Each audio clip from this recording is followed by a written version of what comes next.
এই তিন সুন্দরীকে দেখে নিজেদের ছোটবেলার কথা মনে পড়ে গেল। তবে আমাদের বান্ধবীর মায়েরা কিন্তু আমাদের জন্য এত কিছু করতো না, আমরা যত কিছু এখন করার চেষ্টা করি।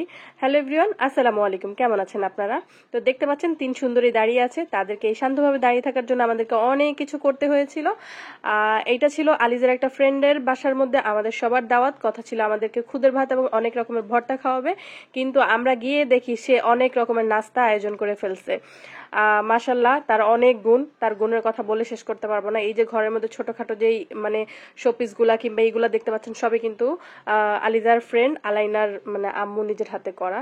তো মাদ্রাসায় আমাদের 4 জনের একটা গ্রুপ আছে, তার মধ্যে আমাদের 4 জনের মোটামুটি আলহামদুলিল্লাহ বাচ্চা কাচ্চা যা আছে তার মধ্যে 5 জন আমরা একসাথে হয়েছি, মানে 5টা বাচ্চা নিয়ে আমরা একসাথে হয়েছিলাম। তো যাই হোক, আমরা হচ্ছে ওদের জন্য সেম সেম ড্রেস বানাইছিলাম যেন আমরা সুন্দর করে একটু মানে পিকচার নিতে পারি, একটু ভিডিও নিতে পারি। কিন্তু বিশ্বাস করবেন না, তাদের মানে পিকচার ভিডিও নেওয়া যে কতটা টাফ সেটা বলে বুঝাইতে পারবো না। এই দেখেন তাদেরকে যে কত জায়গায় দাঁড় করাইছি যে একটা সুন্দর একটা ছবি তুলবো তাদের 5 জনের, কিন্তু কোনোভাবেই আমি একটা ছবি তাদের সুন্দর করে মানে করতে পারিনি, তুলতে পারিনি। কারণ তারা এত বেশি নড়ানড়ি করতেছে, একজনের মুড আসে তো আরেকজনের মুড নষ্ট হয়ে যায়, একজন বেঁকা হয়তো একজন সোজা হয়। ভাই রে ভাই, মানে বাচ্চাদের ছবি তোলাকে এত সহজ কাজ? আমার কাছে তো মনে হয় মানে এর থেকে দুনিয়াতে কঠিন কাজ আর কিছু নেই। তো যাই হোক, এই 5টা বাচ্চার মধ্যে এই যে একজন আছে, উনি হচ্ছে সবচেয়ে শান্ত এবং ভদ্র একটা বাচ্চা।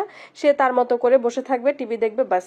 এই যে দেখেন আরেকটা অ্যাটেম্প নিচ্ছি তাদের একটা সুন্দর করে ছবি তোলার জন্য, কিন্তু এইবারও আমি ফেল। কারণ হচ্ছে তাদের খুব সুন্দর করে আমি একটা ছবি নিতে পারিনি। তারা দেখেন কি পরিমাণ নড়ানড়ি করতেছিল। তো যাই হোক, আপনারা বলতে পারেন যে আমি তো ভিডিও করতেছি, আমি ছবি কিভাবে নিব? ভাই, ছবি নেওয়ার জন্য আরো কয়েকটা মোবাইল ছিল, সবগুলা দিয়ে চেষ্টা করা হয়েছে, কিন্তু আনফরচুনেটলি তাদের কোনো ছবি আমরা ভালোভাবে নিতে পারিনি। তো এরপরে হচ্ছে সন্ধ্যার নাস্তা টাস্তা খাওয়ার পরে এরা হচ্ছে এখানে আইসক্রিম খাচ্ছিল, একজন ফ্লোরে, একজন দাঁড়াইয়া, মানে যে যেভাবে পারতেছিল ওরা ওদের মতো করে খেলছে খাইছে। তো যাই হোক, ওরা বাচ্চারা আসলে খাওয়ার জন্য কোনাতেই থাকে না, ওরা হচ্ছে ওদের খেলার জন্যই যায়। আর এই যে দেখতে পাচ্ছেন সেই গুণবতী নারী মানে আমাদের সাথে, সে হচ্ছে একা হাতে এই সব কিছু করেছিল। এখানে বেগুন ভাজা ছিল, চাল কুমড়া ভাজা, তারপরে পটল ভাজা, টমেটোর ভর্তা, গরুর মাংস, লইট্টা শুটকির ভর্তা, ডিম ভাজা, মানে অনেক কিছু করছে যেটা আমি আসলে এই মুহূর্তে বলেও শেষ করতে পারতেছি না। তো যাই হোক, আমরা যেখানে যেহেতু মানুষ বেশি, এই জন্য হচ্ছে আমরা খাটের মধ্যেই বসে গেছি বাচ্চা কাচ্চা নিয়ে, কারণ বাচ্চা কাচ্চাকে খাওয়াইতে হবে, এরপরে হচ্ছে নিজেরাও খেতে হবে, তো টেবিলে জায়গা হবে না, এই জন্য আমরা খাটেই বসে গেছি। তো এখানে হচ্ছে বাচ্চারা কেউ বলতেছে আমরা নিজের হাতে খাবো, কেউ বলতেছে করতে হবে।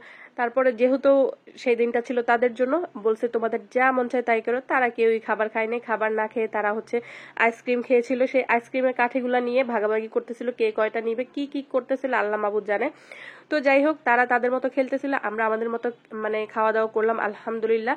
খাওয়া দাওয়া করার পর লাস্টে কিন্তু বাসায় আসার সময় আমাদের সবার বাসার জন্য আলাইনার আম্মু অনেকগুলা খাবার দিয়ে দিয়েছিল। তো দিনটা ছিল আলহামদুলিল্লাহ